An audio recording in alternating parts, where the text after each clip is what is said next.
Train line cross করলাম। এখন সোজা দেখা যাচ্ছে গাড়ি ঘোড়ার চাপ নাই, কিন্তু আসলে একটু সামনে গেলেই পাবো। সো আমি বাম দিক দিয়ে চলে যাব যাতে আমি সিগনালে না পড়ি এবং দ্রুত চলে যেতে পারি অফিসে। সো আমি বেছে নিলাম এই রাস্তাটা, একটু ঘুরে যাব। এই রাস্তাটা একটু বড়, একটু ঘুরে যেতে হয়, সময় বেশি লাগে। কিন্তু ওইখানে জামে পড়লে, যানজটে পড়লে বা সিগনালে পড়লে যেই সময় লাগে, সেখান থেকে এইখান দিয়ে ঘুরে যেতে সময় কম লাগে। সো আমি এখন যাব হচ্ছে মতিঝিল এজিবি কলোনির মাঝখান দিয়ে, মতিঝিল আইডিয়াল স্কুল অ্যান্ড কলেজের সামনে দিয়ে। এখন আমি আছি শাহজাহানপুর রেলওয়ে কলোনির সামনে। এখান থেকে আমি বের হব হচ্ছে ইসলামী ব্যাংক হাসপাতাল মতিঝিল ব্রাঞ্চ, এই রাস্তাটা দিয়ে। এটা হচ্ছে মির্জা আব্বাস মহিলা কলেজ। সোজা চলে গেলেই আমি পেয়ে যাচ্ছি।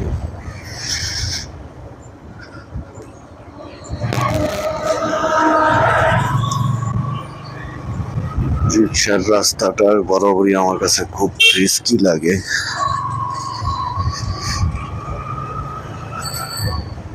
রিক্সাওয়ালারা কোনো লাইন মানে না এবং কোনো সিগন্যাল মানে না, এই জন্য রিক্সাওয়ালাদেরকে আমার খুব ডেঞ্জারাস লাগে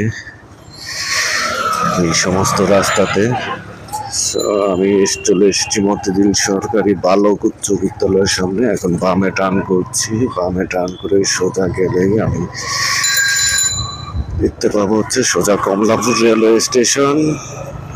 এই হচ্ছে প্যান প্যাসিফিক হাসপাতাল এবং ইসলাম ব্যাংক হাসপাতাল মতিঝিল ব্রাঞ্চ। এখান থেকে সরাসরি সোজা চলে গেলে পেয়ে যাবেন আপনারা কমলাপুর রেলওয়ে স্টেশন। আর আমি একটু ডানে টার্ন করব, ডানে টার্ন করলেই হচ্ছে Motijheel ideal school and college, অনেক নাম করা একটি প্রতিষ্ঠান। সো আমি ডানে টার্ন করছি, এটাই হচ্ছে Motijheel ideal school and college.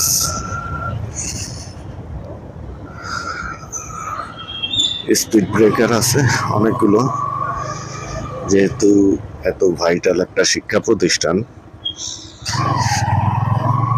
অনেক স্টুডেন্টরা এখানে পড়াশোনা করে। আর এটা হচ্ছে AGB colony.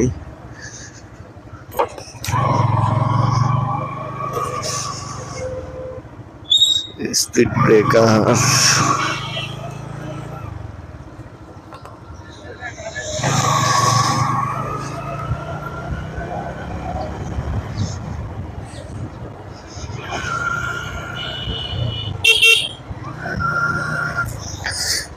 TNT school AGB কলোনির সামনে।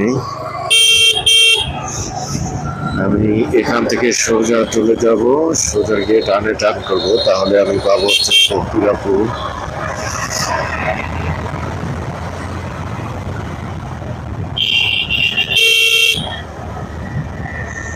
এখন ডানে টার্ন করছি,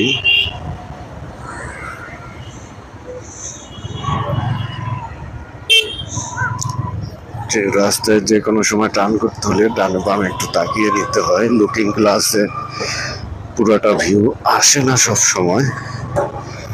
সো সেফটি ফার্স্ট, একটু ডানে বামে গাড়ি ঘোড়ার অবস্থান দেখে যেতে হয়, কারণ এটা বাংলাদেশ। সিগন্যাল থাকলেও কেউ সিগন্যাল তত একটা মানে না, একটু ফাঁকা দেখলে চলে যাওয়ার চেষ্টা করে। আমিও তার ব্যতিক্রম না, মাঝে মধ্যে আমি অকওয়ার্ড সিচুয়েশনে পড়ে যাই, ডেঞ্জারাস সিচুয়েশনে পড়ে যাই। এই রাস্তাতে একটু যানজট দেখা যাচ্ছে।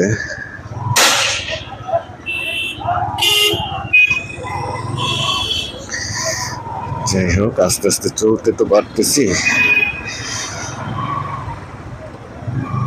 রাজারবাগের ওই রোডে আসলে আমার মোটামুটি বাইক বন্ধ করেই বসে থাকতে হতো, এভাবেও চলতে পারতাম না। ওটা হচ্ছে সেন্ট্রাল পুলিশ হাসপাতাল। ফকিরাপুর মোড়ে চলে এসেছি প্রায়। ফকিরাপুর মোড় ক্রস করছি এখন। বিএনপির পার্টি অফিসের সামনে দিয়ে চলে যাব। পিছনে একটা সিএনজি দেখা যাচ্ছে, হর্ন দিচ্ছে। তো আমার একটু কেটে আগেই চলে যাওয়া ভালো।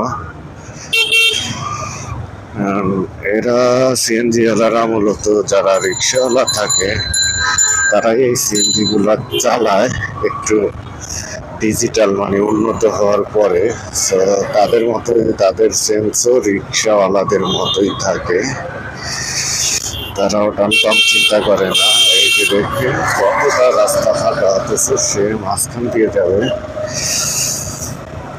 সিএনজিওয়ালার খুব তাড়াহুড়া ছিল নিশ্চয়ই, এই জন্য সে ক্রস করে চলে গেল।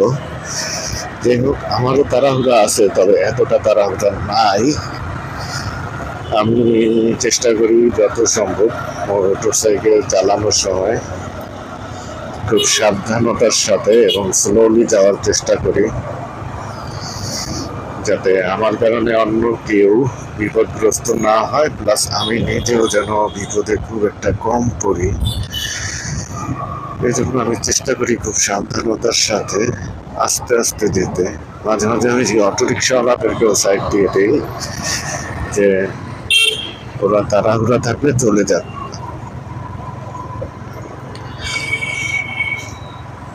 সামনে কাকরাইল মোড়, Wills Little Flower School and College দেখা যাচ্ছে। আমি এখন বামে টার্ন করব। বামে টার্ন করলে সোজা জিপিও পল্টন মোড় পার হয়ে আগে পল্টন মোড় পড়বে। অবশ্য আমি পল্টন মোড় থেকে টার্ন করব। সচিবালয়ের মেট্রো স্টেশনের যে গ্যাপটা আছে ওই গ্যাপ দিয়ে আমি অফিসে প্রবেশ করব। এটা আমার জন্য সবচেয়ে সহজ রাস্তা এবং এই রাস্তাতে আশা করি সময়ও কম লাগে।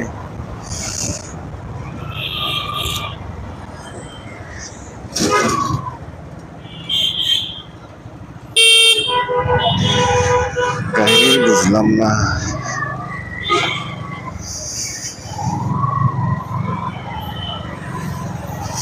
যাই হোক, রিক্সাওয়ালার প্রাইভেট কারের কাহিনী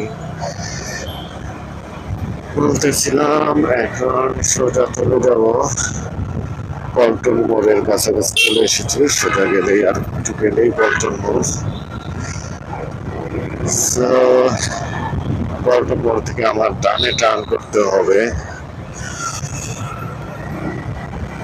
আর একটু স্পিড আপ করি।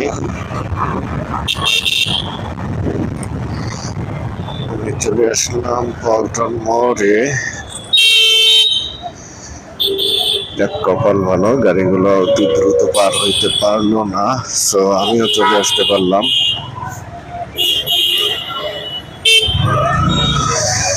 এই গাড়িগুলো পার হলে ডানের গাড়িটা চলে আসতো আর আমাকে সিগন্যালে অপেক্ষা করতে হতো। ভাগ্য শূন্যই বলা যায়। ওই হচ্ছে সচিবালয় মেট্রো স্টেশন। এখান থেকেই আমি বামে টার্ন করবো আমার সেক্রেটারিয়েট অফিস। এই যে অটোটা এত জোরে চালাচ্ছে,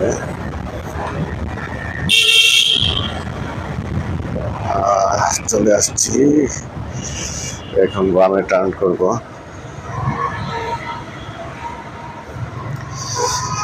এই হচ্ছে আমাদের 5 নম্বর গেট সচিবালয়ের। এখানে শুধু পায়ে হেঁটে লোকজন প্রবেশ করতে পারে, আর 2টা গেট 3টা গেট দিয়ে মূলত যানবাহন প্রবেশ করতে পারে। তার ভিতরে একটা বন্ধ আছে মেইনটা, আর এই যে বিদ্যুৎ ভবনের পাশেরটা দিয়ে আমি এখন ঢুকতে পারবো। কার্ডও হাতে নিয়ে নিয়েছি, যেটা আমাদের পাস হিসেবে কাজ করে।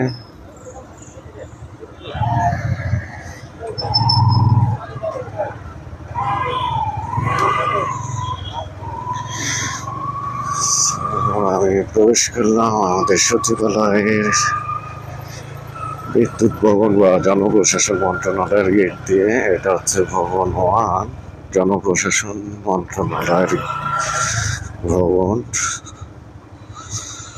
আচ্ছা, এখন দেখি এই ভাই আগেই তো চলে যেতে পারতাম, আগাচ্ছে না কেন বুঝতেছি না।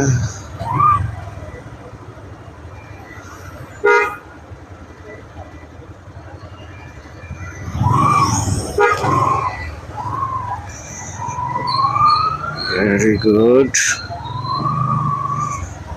এখানে চলে আসলাম। আগে আমাদের অর্থভবন ছিল, আমি এখন যে বিল্ডিংটি পাস করছি এই বিল্ডিং এর নিচেই। এখন অর্থভবনের জন্য আলাদা একটি বিল্ডিং করা হয়েছে, 20 তলা ভবন। সেখানেও অর্থভবনের লোকজনের হয় না এত বেশি এমপ্লয়ি অর্থভবনে, অর্থ বিভাগে।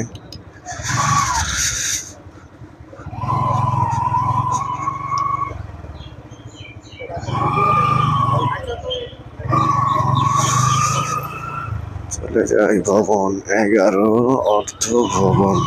একে অর্থ ভবনও বলা হয়। আজকে উপরে পার্কিং স্পেস নাই, so I need to go to the parking place at underground. এখানেই এখন রেখে দিব। আল্লাহ হাফেজ, আজকের মতো এখানেই মোটরব্লগ শেষ। সবাই ভালো থাকবেন, নিরাপদে রাস্তায় চলাচল করবেন। ধন্যবাদ।